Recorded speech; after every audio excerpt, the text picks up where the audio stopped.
Good morning, Syntac. Happy Wednesday. I'm Madison Howe. I'm a pediatric audiologist at Arkansas Children's here in Little Rock, Arkansas.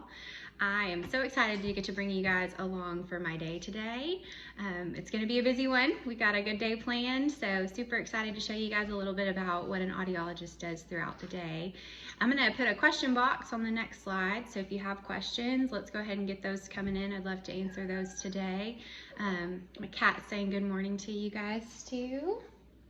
So this is my day. I drink my coffee and cuddle with the cat a little bit and then head off to work. So check back in here in a little bit, guys. Excited to show you what we do here. Alright guys, so I'm walking up to the hospital and I just wanted to share one of my favorite things about getting to be an audiologist at a hospital is just getting to be a part of a bigger picture. And I think it's really cool walking in the morning, getting to see all these other people, different specialties, different providers, walking into the hospital all with the common mission to get to make children's lives better. So one of my favorite parts of the morning, just getting to see everybody else coming to work. So I'm gonna head in, answer a few emails, and then I'll give you guys a quick tour of the clinic.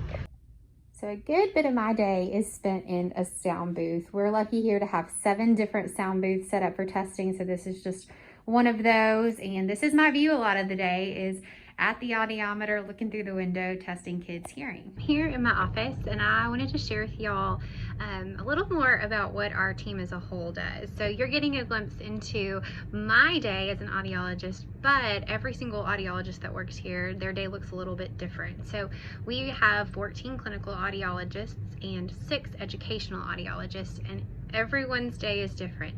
So for me today, I'm on general clinic this morning. That means I'm seeing those failed hearing screenings or patients through ENT clinics. So just a general mix of a lot of different things. Then this afternoon, I'll be seeing 2 of my hearing aid patients. So I have slotted times throughout the week for those patients.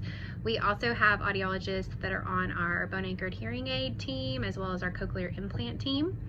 Sometimes once or twice a month we have specific teen clinics that run, so sometimes an audiologist is dedicated to that teen clinic today, like Dr. Jill Kimberlane is doing our cleft clinic today with Dr. Larry Hartzell. We also have a craniofacial clinic that runs every month.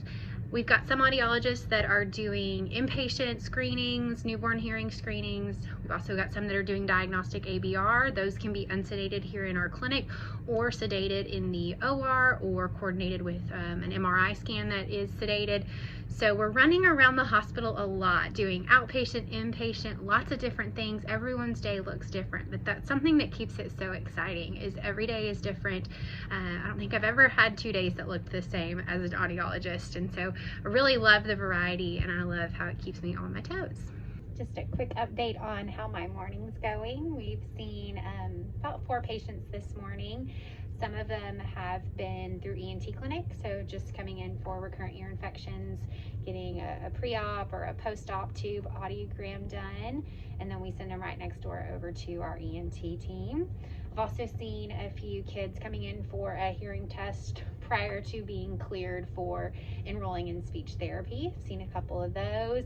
I also got to see a child this morning who was coming in just for a routine hearing test due to having a syndrome that is high risk for hearing loss. So lots of different variety this morning. Got a few more general clinic patients on this morning. I'm gonna try to hop over and see a few different team members, see what they're up to this morning, and show you their work day a little bit. Also on our inpatient consults today, so I'm monitoring for any of those that come in, so we might get to hop up on the floor a little later today. Okay, I'm whispering a little bit because I'm here right outside of our NICU where all our sweet babies are, and Dr. Sue Faulkner, another audiologist on our team, is about to go in to do some inpatient newborn hearing screenings in the NICU. So gonna get a few snaps of her up here, but this is something that we do every day coming up to the NICU to do inpatient screenings, but also diagnostic ABR. So this is a really cool place to be. It's so fun to see all the new moms and dads and little babies.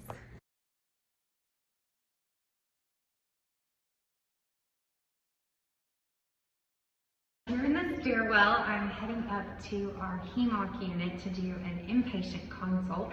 So sometimes our patients that are inpatient just aren't able to come down to our clinic to get testing done, so we do go up and complete the testing bedside. I've got our cool portable audiometer here with me. This does all the testing mostly that we need. So if the kid is old enough to participate in our testing, I can take this upstairs and get what I need. It does air conduction, bone conduction, speech perception testing. So pretty cool to be able to go at bedside.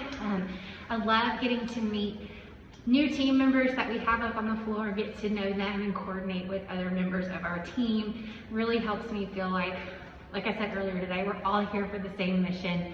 I love getting to be a part of the bigger picture. So I really love going up inpatient and doing some consults, so that's what I'm doing next. I'm back here in my office. Like I said, it's a very busy day in the life of an audiologist, lots of running around the hospital, definitely getting my step goal today. So I am about to settle in for a little lunch meeting. One of the cool things I get to do as a part of our organization is I currently lead our outpatient services patient experience task force. Patient experience is something I feel really passionate about.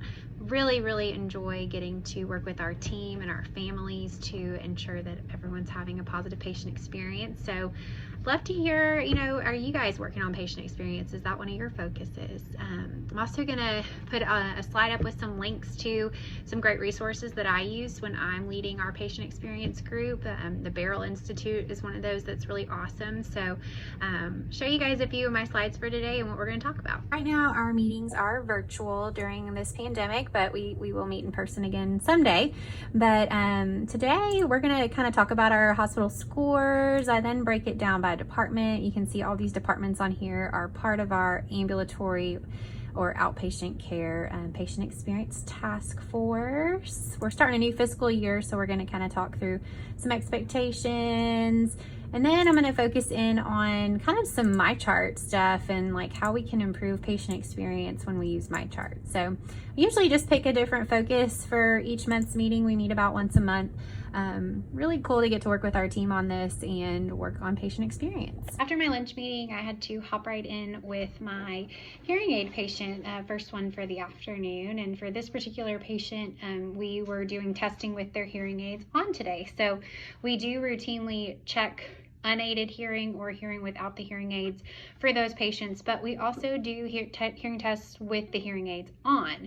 So essentially we are trying to measure how well those hearing aids are benefiting the child. And so we did a lot of testing today in the booth with his hearing aids on, and he did a really fabulous job. We actually played an ice cream game. So I'm going to do a little story here in a little bit about all my different favorite games that I get to play with during the day, just to give you guys some ideas that might need to use them clinically.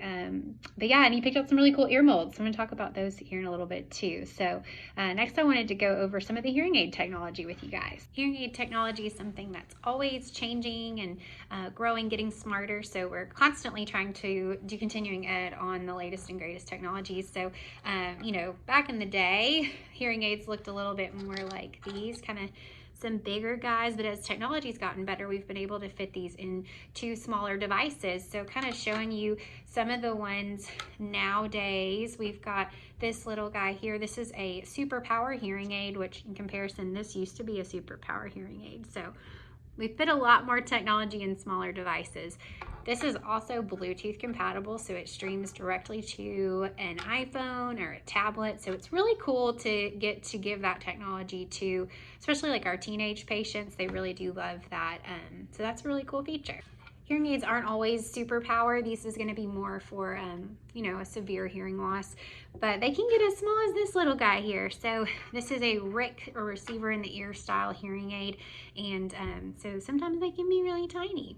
We've also got rechargeables, so all of these operated off of a disposable battery, but now we have a rechargeable option too. So that would come with a charger like this guy here, and you could charge your hearing aids just like you do your telephone at night, your iPhone or your Android. So plug them into the wall, they charge in here. So it's really cool to have all these options to give to families.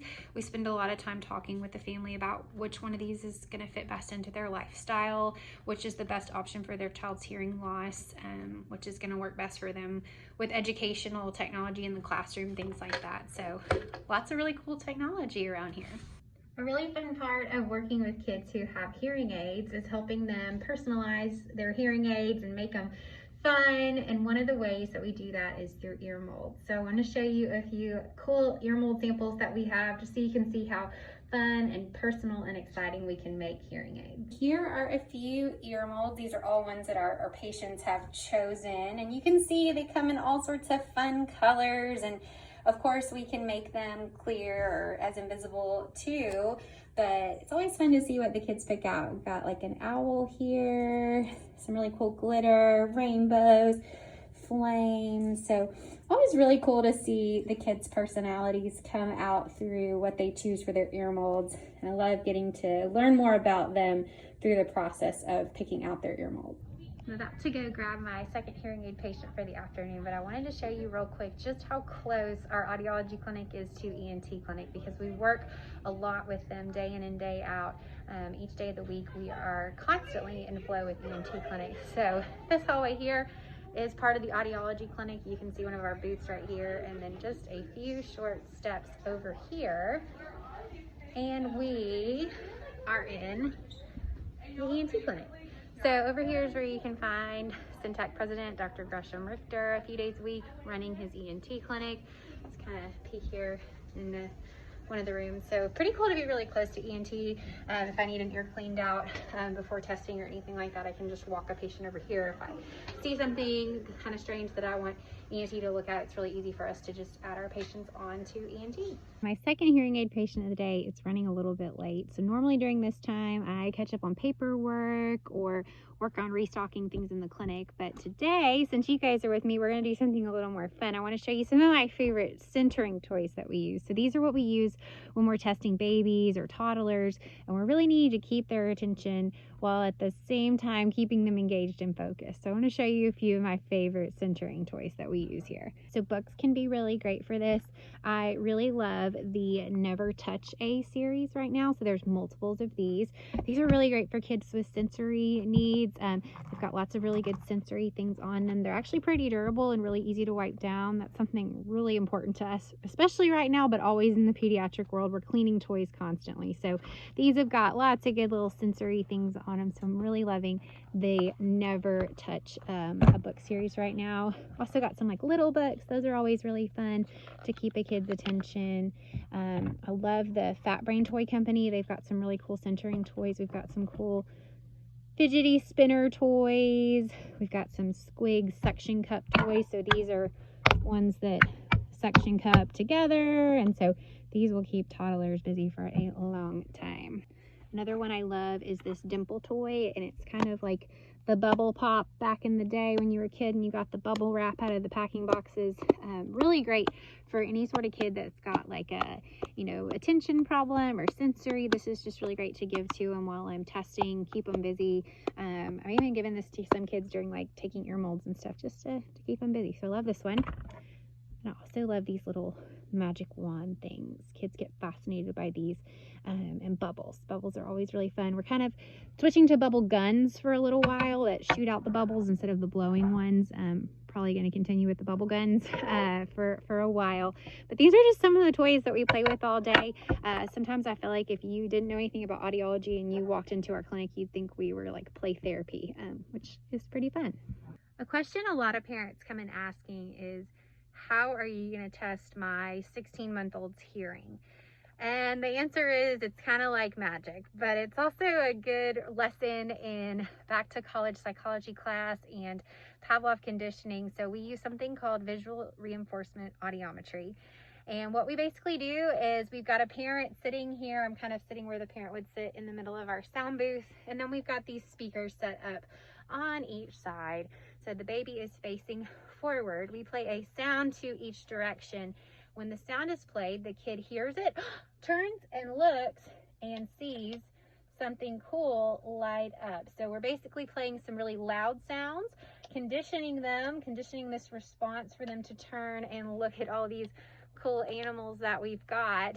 And then we start turning the volume softer, but at that point they're conditioned to turn and we can measure their responses. I'm here in one of my favorite places of our hospital. This is our atrium. It's just a really relaxing, peaceful place to come and think. My second patient of the afternoon ended up having a pretty significant drop in their hearing, and it just reminded me that, you know, being a pediatric audiologist, a lot of it is rainbows and sunshine and playing and having fun and getting those exciting moments of a kid hearing for the first time. But there's also challenges that come with it too. It's never fun having to tell a parent that their child can't hear or that their child's hearing is getting worse. There's definitely some downsides. We work with some pretty sick kids sometimes, so this job does have its challenges, but I would say that all the positives outweigh the negatives for sure. I'm here in our diagnostic auditory brainstem response, or ABR for short, suite, and this is where we bring patients for outpatient ABRs. I'm not personally on the ABR team, but some of our audiologists have been in here today doing diagnostic ABRs on infants unsedated. So that's where we put these little electrodes on the baby's head, and we also put some little earbuds in and play different sounds, and we're actually measuring the brain's response to different levels of sound, and based on that we can tell what their hearing is. So this is how we test diagnostically little babies. Finishing up my day with a little jog around the neighborhood. I wanted to say thank you to Syntac for the opportunity to get to share a little bit about my day with you guys, and thank you all for coming along on my journey today. I hope you learned a little bit more about audiology. Hope we answered some questions you may have. If you have more, go ahead and pop them in that question box a few stories back. I'd love to get to them. Also just want to give a quick shout out to my audiology team at Arkansas Children's. Thank you guys for making it possible for me to do what I do, and so couldn't do without you guys. I can't wait for the next day in the life to learn a little bit more about all the different providers involved in Syntac. So hope you guys have a great evening. Thanks again.